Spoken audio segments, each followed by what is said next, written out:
Once the war started, that massive wealth which the Jews had accumulated is now going to be used strategically for the purpose of influencing the direction of the war to get the prize that the Jews want. What is that prize? To destroy the Ottoman Islamic Empire, dismantle it, and to cut off the head of Islam, namely destroy the Khilafah. That's the prize they're after. The next prize is to liberate the Holy Land and to get the Holy Land for themselves. This is the prize they're after.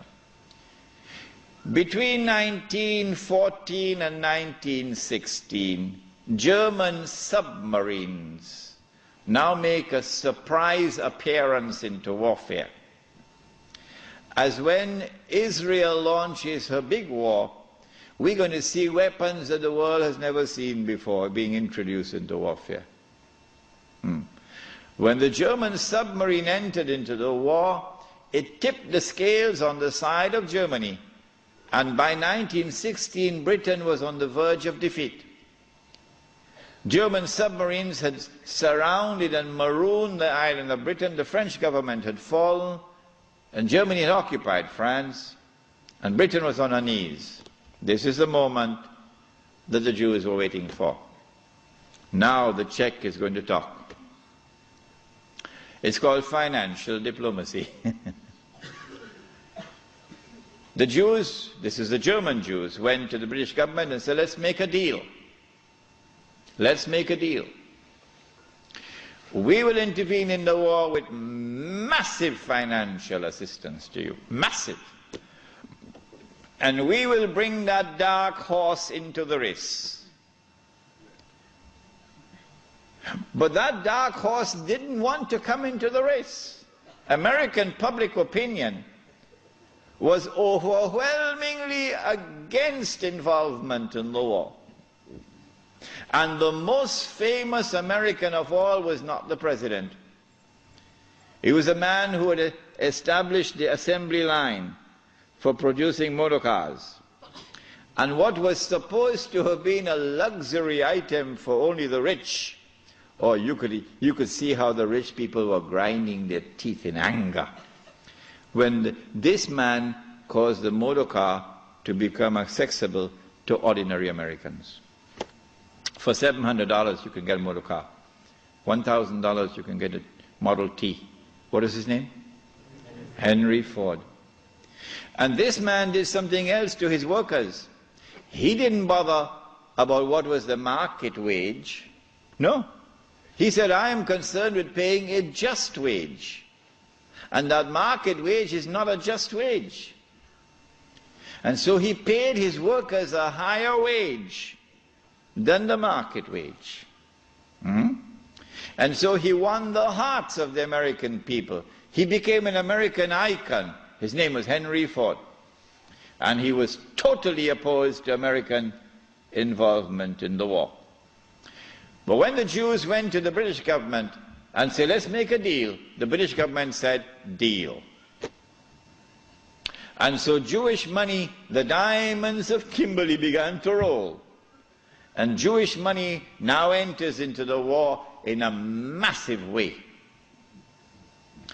And Jewish influence over the media in the United States is now made to work, and American public opinion is being brainwashed and slowly transformed, until suddenly, to the consternation of Henry Ford and so many Americans, Franklin Roosevelt declares war, and the United States enters into the war.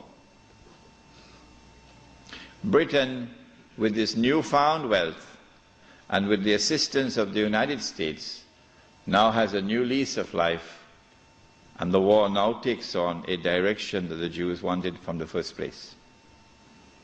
It is in 1916 that Jassasa went to work with British spies in Arabia. Lawrence of Arabia, of course, is the most well-known of them.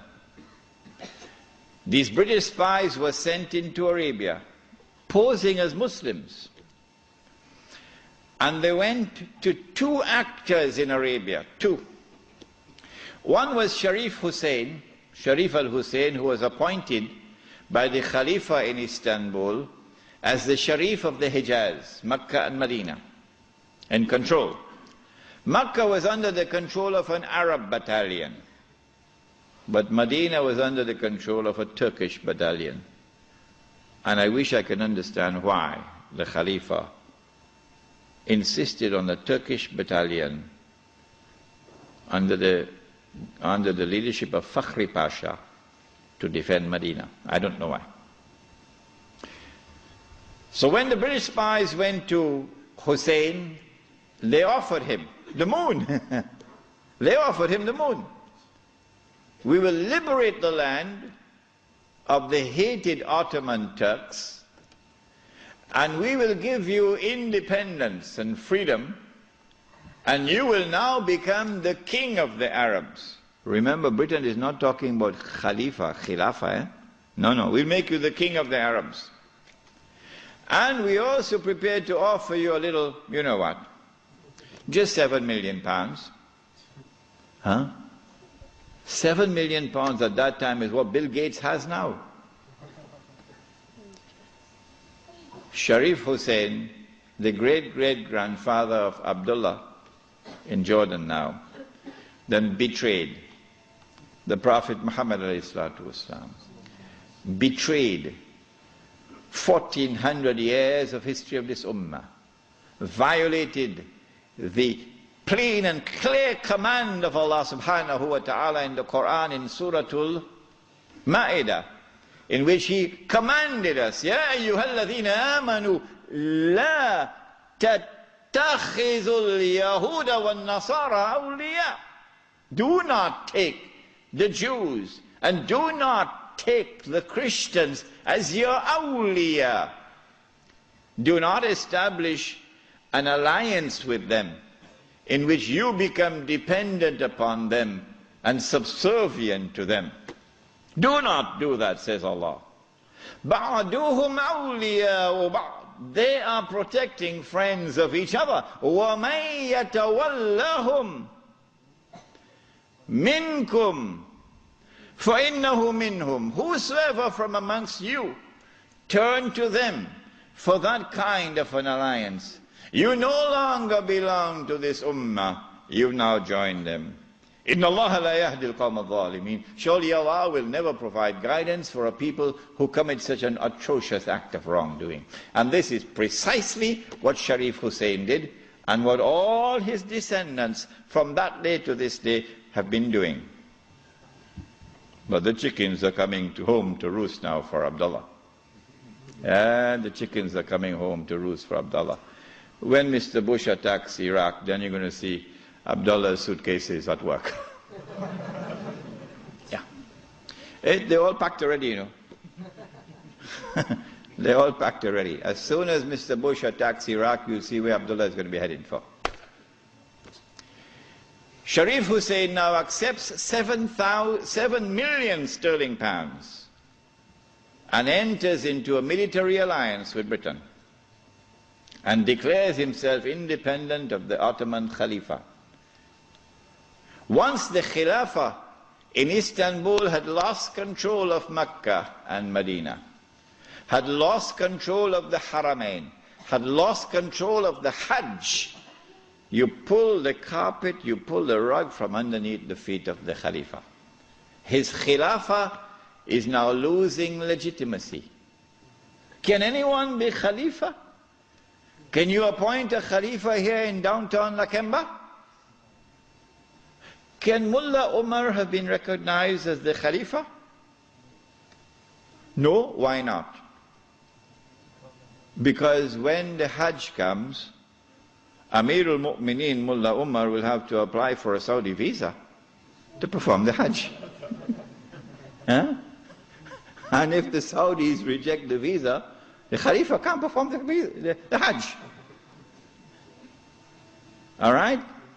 And so the British calculated, if we can wrest control of the Haramain and the Hajj away from the Khalifa in Istanbul, then the legitimacy of his Khilafah will begin to crumble.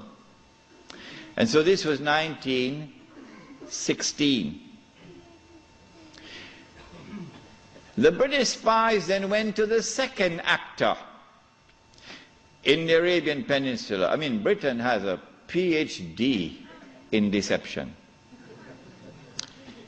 If you want to destroy the Khilafah, okay, you have to make sure that it cannot be restored.